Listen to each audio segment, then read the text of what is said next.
여기서는 진젠도르프에 대해서 강의를 하고 또 진젠도르프가 후견이 되었던 모라비안 공동체에 대해서 강의를 하고 또 그들의 선교에 대해서 강의를 하도록 하겠습니다. 이 진젠도르프가 어떻게 경건주의자가 되었느냐 하면은 그의 아버지가 스페너라고 하는 경건주의 학자와 아주 친하게 지냈습니다.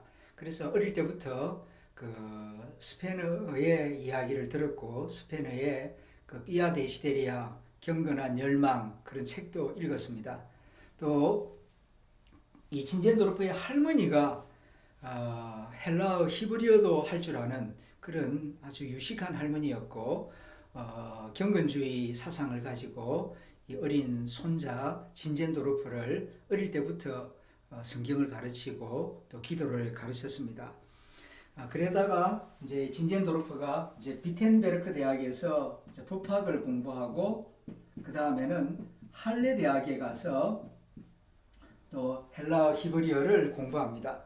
할레 대학은 프랑케가 가르치는 그 대학교죠. 거기서 성경 원어를 배우고 그곳에서 경건주의 사상을 배웠습니다.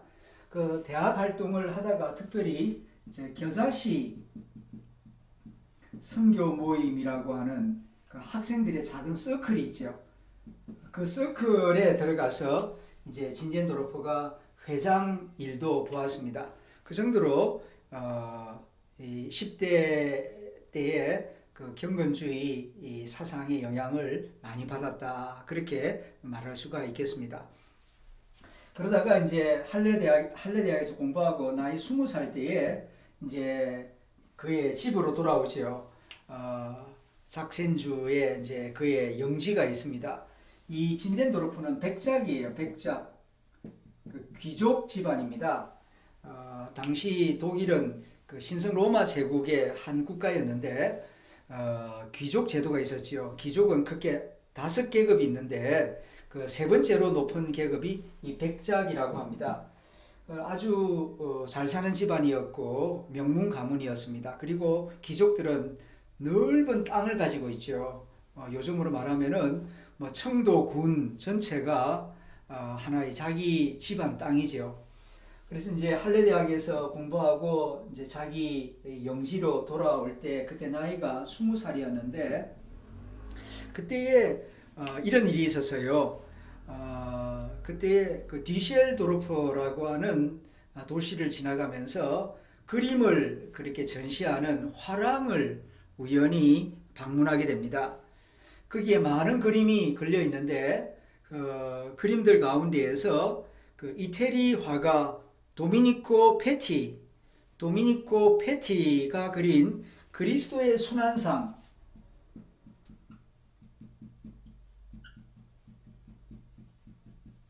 상이라고 하는 그림을 보게 됩니다. 인터넷에 이제 여러분들 이제 찾아보시면은 이 페티가 그린 이 그림을 검색해 볼 수가 있을 것입니다. 예수님이 이제 그 빌라도 앞에서 이제 그 신문을 받고 고난을 받는 그런 장면을 그려두었는데 그 그림이 너무너무나 인상적이었습니다. 그 그림을 보고 있는데 그런 음성이 들려오는 겁니다. 나는 너를 위해 이러한 고난을 당했다. 너는 나를 위해 무엇을 주느냐. 그 음성이 들려오고 또 그 밑에 라틴어로 그렇게 적혀져 있어요. 그 음성이 마음에 와서 콱 꽂히는데 이제부터 나는 그리스도를 위하여 선교를 위하여 헌신하겠습니다. 그런 결단이 그때 20살 때에 그 그림을 보면서 마음속에 생겼다고 합니다. 이 페티가 그린 그리스도의 순환상을 보면서 또 마음에 큰 감동을 받고 찬송가를 쓰신 분이 있어요. 우리 찬송가 311장 그런 찬송이 있죠. 내 너를 위하여 몸 버려 피 흘려 내 죄를 속하여 살 길을 주었다. 널 위해 몸을 주건만 너무어 주느냐. 널 위해 몸을 주건만 너무어 주느냐. 이렇게 패티의 그리스도의 순환상 이 그림이 한 사람의 인생을 바꿔놓는 그런 큰 역할을 했습니다. 그다음 이제 진젠도르프가 자기 영지에 이제 돌아와서 무슨 일을 했느냐 하면은 그 궁중 법률 고문관으로 이제 일을 합니다. 귀족이니까 궁중에서 이제 일을 하죠. 그러면서 또 21살 때에는 성경 공부를 집안에서 시작합니다. 할례 대학 출신이니까 이제 하루에 한 장씩 성경을 읽고 자세히 살펴보고 그 뜻을 이해하고 기도하는 그런 성경 공부를 하고 있었는데 2년 뒤에 그가 23살 때에 피난민들을 맞이하게 됩니다. 피난민들이 찾아왔어요. 자기 영지 안으로. 이 피난민들이 이제 누구냐 하면은 모라비안 교도들입니다. 모라비안 하면은 이 지역 이름이에요. 모라비아. 이게 체코의 일부 지역입니다. 여기에 살던 그 개신교 신자들이 그곳에 핍박이 있으니까 이제 로마 가톨릭 교회가 막 핍박을 하니까 개신교 신자들 싫어하니까 도망 나온 거예요. 집과 농토를 버리고. 그래서 여기저기 숨어 다니다가 이제 진젠도르프가 그 경건주의 사상을 가진 귀족이고 마음씨 좋은 그런 귀족이다 하는 말을 듣고 이 피난을 온 거예요. 그 진젠도르프 영지 안으로. 그러니까 그 사람들을 이제 맞이해 준 것이죠. 그때 이게 한 200명 정도 돼요. 그래서 자기 그 땅을 주고 거기서 농사 짓고 집 짓고 살아라고. 그래서 그 지역 이름을 갖다가 헤른후트라고 지어줍니다. 독일 말로 헤르란 말이 주님이란 뜻이거든요. 후트 하면은 오두막집이란 뜻입니다. 그러니까 주님의 오두막집 그런 의미로 이 모라비아에서 온 개신교 피난민들이 이 진젠도르프 영지에 살기 시작했습니다. 근데 이런 소문이 들리니까 이제 그 칼빈 사상을 따르는 개신교 신자들도 몰려오고 또 로마 가톨릭 신자들 가운데에서도 또 참된 신앙생활을 하고 싶은 사람들이 이쪽으로 오고 또 제세례파 신자들도 오고 그래서 이 헤르누타에는 다양한 교파들이 모여듭니다. 주로 평민들이죠. 귀족들은 안 오죠. 가난한 그 목수, 그 다음에 농부들, 벽돌 굽는 사람들, 그 다음에 뭐 양봉하는 사람들 이런 사람들이 이제 모여서 이제 삽니다. 그리고 이제 진젠도르프가 땅을 주고 또 필요한 것들을 공급해주고 후견인 역할을 하게 됩니다. 이와 동시에 이제 이 모라비아 공동체가 점점점 많아지는데 이제 이들을 위하여서 이제 경건한 목사님을 지도자로 세우고 진젠도르프는 뒤에서 이제 도와주는 그런 일을 합니다. 그런데 이 사람들은 주로 경건주의 영향을 받아서 교리보다는 이렇게 성경을 한 장 한 장 자세히 읽고 말씀대로 살기 위해서 노력합니다. 그래서 이제 생활의 변화가 일어나고 또 세계 선교에 많은 관심을 가지게 되었습니다. 이렇게 이제 선교에 이제 관심을 가지게 되었는데 이 모라비안 공동체가 이 헤른후트 지역에 모여서 숫자가 점점 늘어나니까 그 독일의 작센주 국가 지도자들이 이걸 싫어합니다.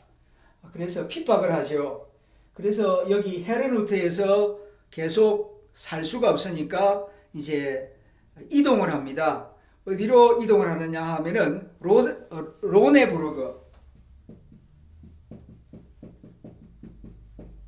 로네부르크로 이제 이동을 해요. 이동하는 게 얼마나 힘들었겠습니까? 벌써 그때 200명이 넘어서 지금은 이제 300명, 400명, 500명 그리 됐는데 이 사람들을 데리고 진젠도르프가 이제 이동을 하고 요곳에서 이제 세계 선교를 시작합니다. 그때가 이제 언제냐면은 1738년부터 이제 그가 죽을 때까지 1760년도까지 약 30년이 넘게 이제 이 모라비안 공동체 평신도들을 세계 곳곳에 파송을 하기 시작합니다. 그 전에 이제 진젠도르프가 선교 현장 답사를 하죠. 그린랜드를 가보고 또 서인도 제도에 있는 수리남을 가보고 미국 조지아주도 가보고 남미도 가보고 남아프리카도 가보고 여러 지역을 진젠도르프가 돌아다녔습니다. 그래서 선교 현장을 보고 와가지고 이 모라비안 공동체 평신도들 가운데 자원하는 사람들을 선교사로 보내는데 자원, 자비랑, 평신도, 선교사를 모집합니다. 그런데 얼마나 많이 자원을 하는지 평균 평신도들 12명 가운데 1명이 선교사로 갔습니다. 그 12명이 1명을 후원하는 거예요. 다 평신도였습니다. 그래서 이 사람들이 이제 맨 먼저 수리남을 가고 그 다음에는 저 그린란드 에스키모가 살고 있는 그 추운 땅에도 가고 그리고 남미, 아프리카, 세계 곳곳으로 이제 선교사들이 이제 파송되어 나갔습니다. 그런데 이제 이 일이 이 세계 선교가 일어나게 된 결정적인 사건이 있어요. 어떻게 해서 이 모라비안 공동체가 세계 선교로 나가게 되었는가 하면은 모라비안 공동체의 오순절 성령 체험이 있었기 때문입니다. 이거 꼭 기억해야 돼요. 모라비안 오순절 사건이 있었습니다. 그게 언제 있었느냐 하면은요. 1727년 8월 13일입니다. 1727년 8월 13일. 요 사건 때문에 이 모라비아 공동체가 세계 선교에 헌신하게 되었다. 물론 그 전에 경건주의 영향을 받아서 성경을 읽고 기도하고 말씀대로 살려고 하는 그런 뜨거운 헌신이 있었죠. 그 헌신이 있었기 때문에 기도를 참 많이 했는데 특별히 1727년에 집중적으로 기도를 합니다. 매주일마다 이제 모여가지고 이제 7월 16일, 7월 22일, 8월 5일 이렇게 주일마다 모여서 이제 기도를 하는데 성령이 임하시는 거예요. 시간이 가면 갈수록 더 강력하게 임하는 겁니다. 그러다 8월 10일 날에는 성령의 능력에 압도되어서 밤늦게까지 회개 기도를 하며 찬송하며 마음의 기쁨을 맛보았습니다. 그리고 8월 13일 날 이제 성찬식을 하고 설교를 하는데 성령님이 강력하게 임하여서 거기에 모인 수백 명이 회개 기도를 하고 찬송을 하고 하늘의 기쁨을 맛보기 시작했습니다. 그리고 8월 18일에는 어린이들에게도 성령이 임하여서 거기에 있는 어린아이들도 성령 충만을 경험하고 회개하고 찬송하고 마음에 하늘의 큰 기쁨을 맛보게 됩니다. 이렇게 성령을 체험하니까 그 성령 충만한 마음을 어떻게 주체할 수 없어가지고 어떻게 하냐면은 8월 13일부터 8월 16일까지 3일 동안 24시간 기도를 해요. 남자 24명, 여자 24명 이렇게 자원하는 사람 뽑아가지고 1시간씩 계속 릴레이 기도, 연속 기도를 이제 하는 겁니다. 그렇게 뜨겁게 기도를 하니까 하루로 만족이 안 돼요. 그 다음에는 77명이 자원을 해가지고 사흘 밤낮으로 계속 기도를 합니다. 그렇게 사흘 동안 뜨겁게 기도하는 가운데에 세계 선교를 해야 되겠다 하는 그런 감동이 이 공동체 전체에 생겨났습니다. 그래서 이제 세계 선교 운동이 본격적으로 시작되었다는 것입니다. 이때에 하루 24시간, 1시간씩 릴레이 기도하는 것이 이때 끝나지 않고 이후 100년 동안 지속되었다고 합니다. 굉장하죠? 그렇게 해서 계속 선교사를 보내고 선교사를 위하여 기도하는 그런 모라비안 기도운동과 세계 선교운동이 함께 진행되었다 하는 사실입니다. 그렇게 해서 이제 여기 이제 주로 이제 서인도 제도에 제일 많이 갑니다. 서인도 제도가 어디냐면은 동인도 제도는 인디아, 그 방글라데시 지역을 말하고 서인도 제도는 그 도미니크 공화국이나 쿠바 그 지역에 있는 많은 섬들이 있는 중미 지역을 말합니다. 여기에 제일 많이 모라비안 선교사들이 갔습니다. 그럼 그린랜드도 가고 아프리카도 가고 그랬습니다. 얼마나 많이 갔느냐 하면은 이 진젠도르퍼가 죽을 때까지 그 숫자가 226명이 세계 선교지로 나갔습니다. 그때는 비행기가 없던 시대입니다. 전기도 없던 시대입니다. 그리고 또 귀족들이 아니고 다 평신도들이에요. 이 사람들이 세계 선교지로 나갔는데 그 숫자가 226명이었다. 이 226명은요. 마틴 루터가 종교개혁을 일으키고 이 모라비안 공동체가 선교사로 나가기 전까지 그러니까 약 200년 동안이죠. 200년 동안 개신교가 파송한 모든 선교사를 합친 것보다 더 많아요. 그러니까 사실 종교개혁 시대 때는 해외 선교사 거의 없었습니다. 그러다가 이제 모라비안 공동체에 의해서 해외 선교사가 이렇게 226명이나 파송이 되었다 하는 사실입니다. 이 226명은 그러니까 이 평신도 12명이 선교사 1명을 파송하는 그런 꼴이었다. 그리고 1930년대까지는 3,000명이 나갔습니다. 모라비안 공동체에서. 어마어마하게 많은 평신도들이 세계 선교사로 헌신하였습니다. 모두 다 많은 돈을 받아가지고 나간 게 아니라 자비랑 선교사였습니다. 자비랑 평신도 선교사들. 그래서 벽돌 굽는 사람, 목수 기술자들, 양봉업자들, 그 다음에 농사 짓는 사람들, 이런 주로 기술자들이 선교사로 헌신을 많이 하였습니다. 그리고 그들은 거기에 들어가서 참 겸손했습니다. 현지인처럼 먹고 마시고 잠자고 현지인 언어를 배워서 현지 말로 복음을 전했습니다. 그러기 위해서는 고생을 많이 하고 많은 시간이 걸렸겠죠. 그러나 성육신적인 선교를 하였다라고 말할 수가 있겠습니다. 이렇게 해서 이 모라비안 공동체는 세계 선교에 큰 발자취를 남기게 되었다. 계속하겠습니다. 이제 이후 영향입니다.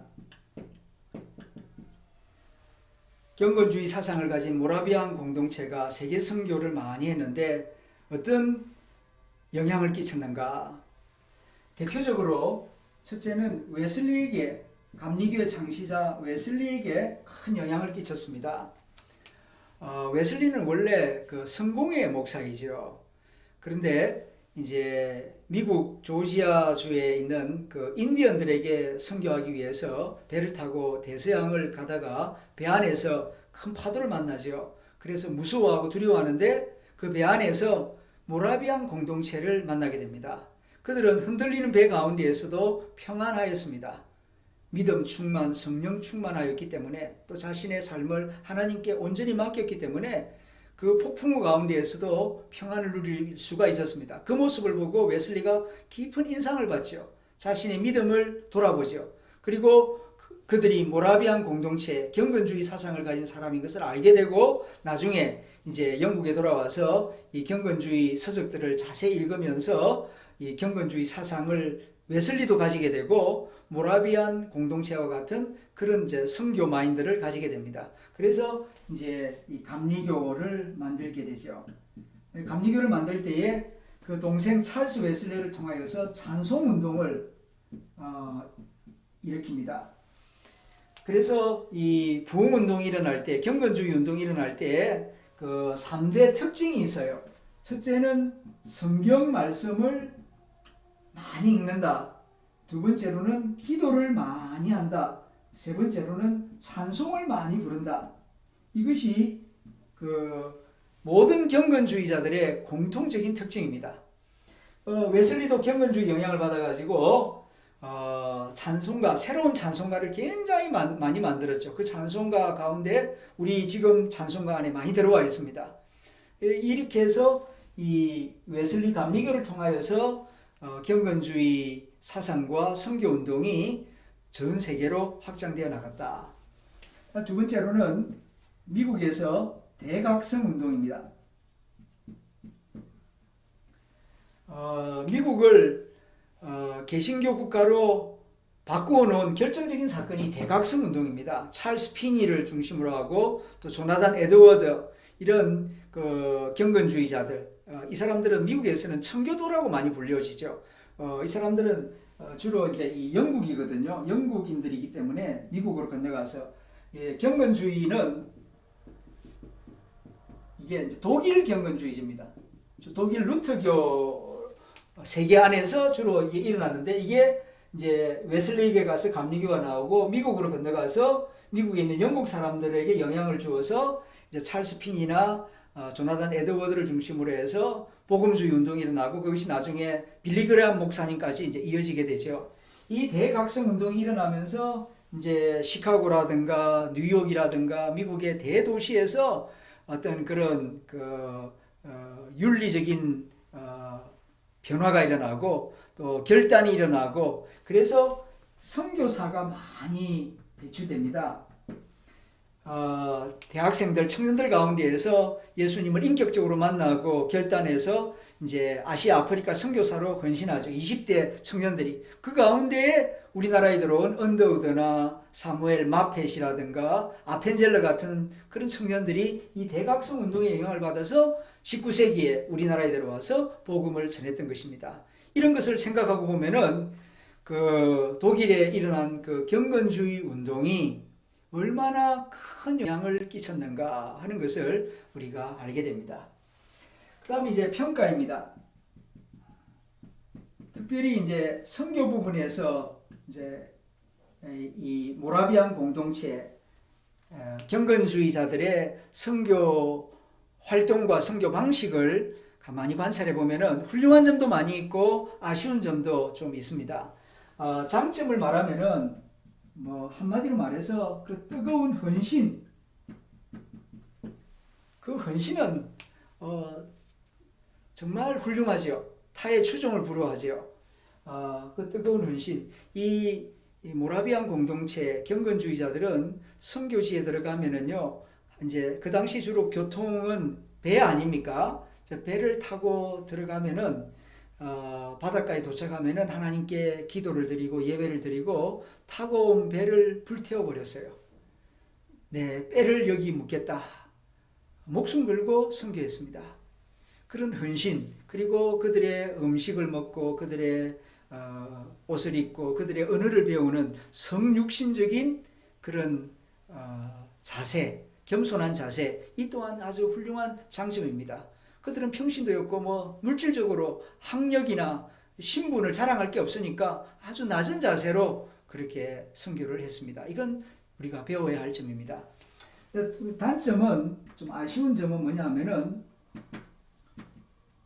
후속 기독교 교육이 없었어요.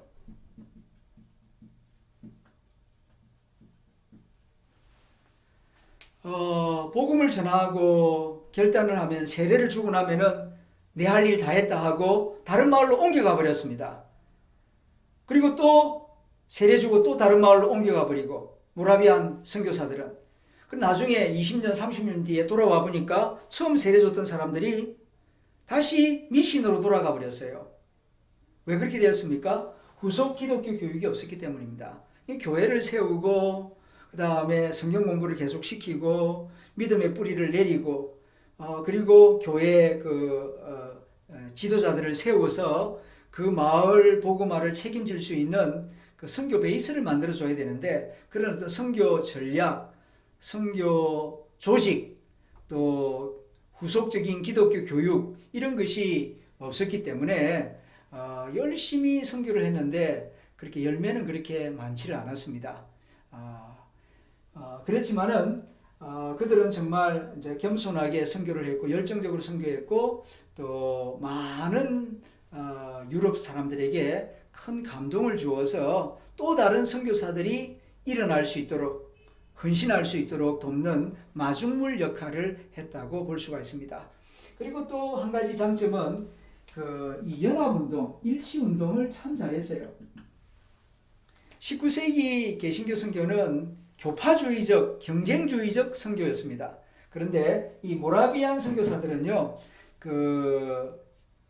헤른후트에 있을 때부터 루트파, 얀후스파, 칼빈파, 그 다음에 천주교, 제세례파 여러 피난민들이 와서 함께 생활했기 때문에 그게 용광로처럼 서로 하나가 되었어요. 거기서는 교파주의가 없었습니다. 그런 어떤 공동체 생활을 하다가 선교사로 나왔기 때문에 선교지에서 자기 교파 세우지 않았습니다. 그래서 다 예수 믿는 사람이면 존중하고 서로 협력하는 그런 연합운동, 일치운동의 그런 모범을 보여줬다는 것도 이 모라비안 선교사들의 훌륭한 장점이고 이런 정신이 이제 유럽, 영국이나 독일이나 그 다음에 이제 미국에 건너가서 이제 점점 퍼져나가서 나중에 1910년 에딘버러 세계 선교사가 이루어지게 되고 또 에큐메니칼 운동, WCC 운동이 발전하게 되는 그 인프라 역할, 밑바탕 정신 역할을 이 모라비안 공동체가 제공했다라고 볼 수 있겠습니다. 지금까지 경청해 주셔서 감사합니다. 참고적으로 제가 이 강의를 위하여서 많이 참고했던 두 개의 책을 소개하고 싶습니다. 이제 하나는 이 기독교 선교사 스티븐 닐, 영국의 성공의 주교이고 또 인도 선교사로 오랫동안 사역했던 스티븐 닐이 쓴 책을 우리말로 번역한 것입니다. 기독교 선교사. 이 책 가운데 보게 되면은 그 경건주의와 모라비안 공동체의 내용이 좀 많이 나옵니다. 근데 그보다 더 좋은 자료는 이 책입니다. 미국 풀러 신학교 세계 선교 역사를 가르친 교수님 폴 피어슨이 쓴 기독교 선교 운동사. 이 책에 보게 되면은